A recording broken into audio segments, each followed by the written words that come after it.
Mesdames et messieurs, bienvenue sur Actu Africa 24, la chaîne qui décrypte l'actualité politique africaine sans tabou. Avant de commencer, prenez un instant.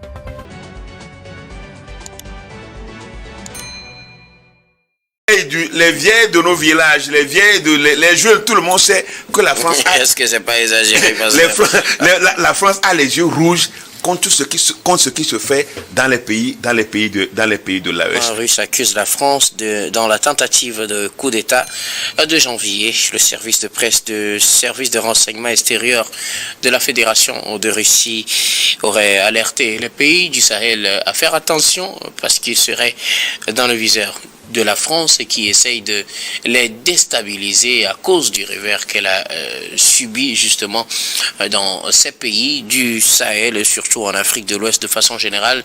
La France qui serait dans des coups bas contre certains pays, non seulement le Burkina, le Mali, mais aussi la Centrafrique et Madagascar, selon les informations surtout relayées par la télévision nationale du Burkina, qui évoque justement la télévision russe Russia Today, qui aussi renvoie au service de presse du service de renseignement extérieur de la Fédération de Russie. Nous en parlons avec nos invités.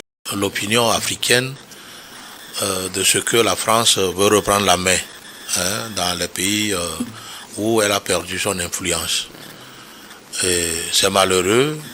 Cette affaire de Damiba qui ne cesse de couler des encres vient de montrer une deuxième phase, c'est-à-dire que la Russie montre à la face du monde que ce n'est pas seulement Paul Damiba qui est en question, qui est le seul cerveau de la préparation de cette prise de pouvoir au Burkina Faso qui heureusement a été avortée, qu'elle est plus sérieuse, déjouée.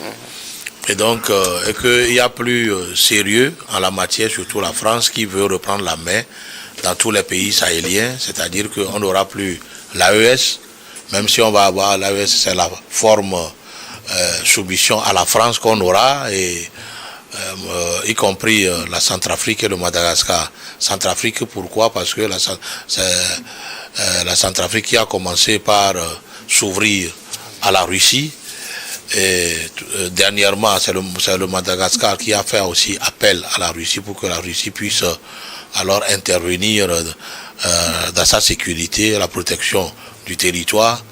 Je pense quand même que la France veut punir alors les mauvais élèves tout en changeant alors les têtes de leur gouvernement et ramener dans leur giron alors ces pays-là. Mais je pense quand même que c'est malheureux. Il va falloir que et les États cités, c'est-à-dire les pays de l'AES, le Madagascar et la Centrafrique, doivent alors tisser une relation diplomatique efficace de paix avec tous les pays africains. Il ne faudrait pas que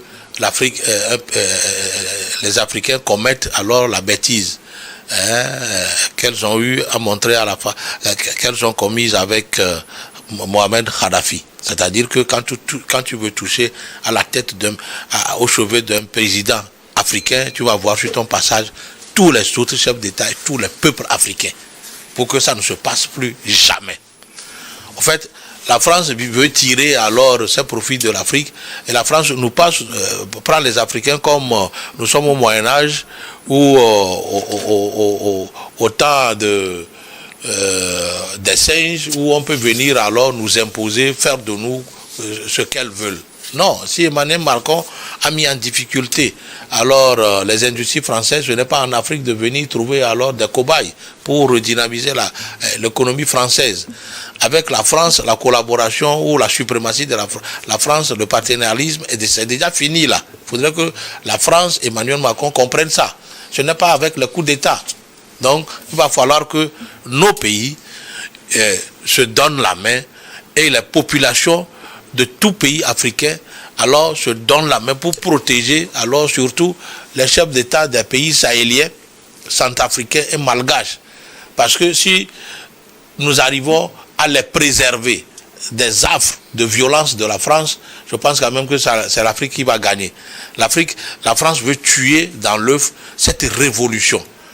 qui est né dans ces pays-là, pour que voilà, les autres pays francophones ne puissent pas leur emboîter les pas. Le Mali, le Burkina, la Centrafrique et Madagascar. C'est une information relayée surtout par Rocha Today et repris aussi par la RTB et la télévision burkinabé.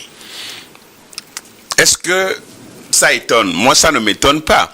Même sans rapport des services de renseignement de la Fédération de la Russie, même sans leur rapport, tout le monde sait.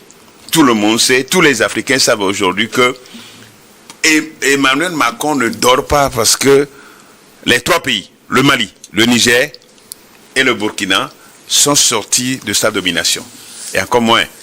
On parle de la Centrafrique, vous vous rappelez de Centrafrique. Centrafrique a fait appel aux forces russes pour pouvoir libérer son pays des rebelles, des factions rebelles. Et aujourd'hui, avec le Madagascar, on sent déjà que le Madagascar veut sortir de la domination, alors que les intérêts français sont énormes. Il y a déjà des voyages officiels qui sont faits vers la Russie. Sont énormes, bien sûr. De façon clandestine, oui, bien sûr, par les médias. Les intérêts français sont énormes à Madagascar. Donc la France est en train de voir une certaine rupture entre elle et Madagascar. Et donc, du coup, il faut rapidement étouffer ce petit serpent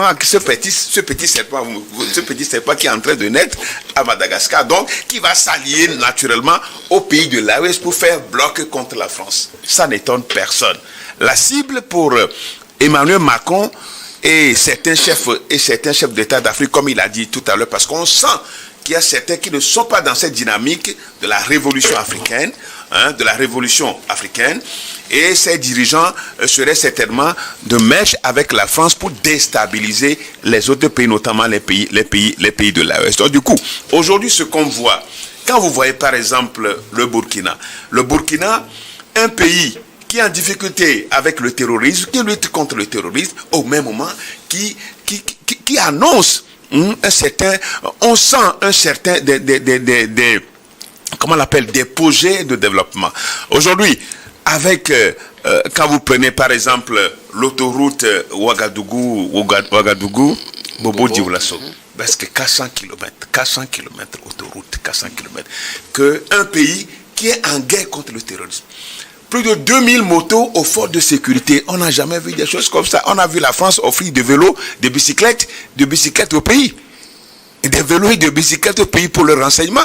Alors qu'ici, nous parlons des motos, plus de 2000 motos pour les forces de sécurité. Donc quand vous voyez tout ça là, on sent quand même que dans les États de l'AES, il y a eu un certain dynamisme. Il y a une certaine dynamique pour sortir définitivement de la France. Et la France fait tout selon les renseignements. Oui, donc il faut faire tout et tout pour que ces pays qui sont indésirables, ces pays qui sont jugés indésirables, c'est ça le terme, ces pays qui sont jugés indésirables, il faut les faire sortir, il faut les éliminer. Et ça, je crois qu'on a mis tout ça au conditionnel, puis c'est un rapport, on a mis tout ça au conditionnel, mais au même moment, les services... Vous y croyez? Parce que c'est par là qu'il fallait commencer, pasteur.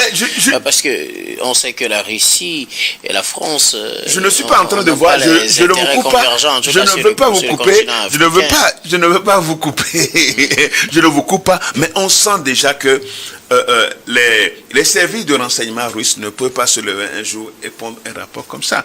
Et surtout dans le cadre de cette tentative de d'assassinat du président.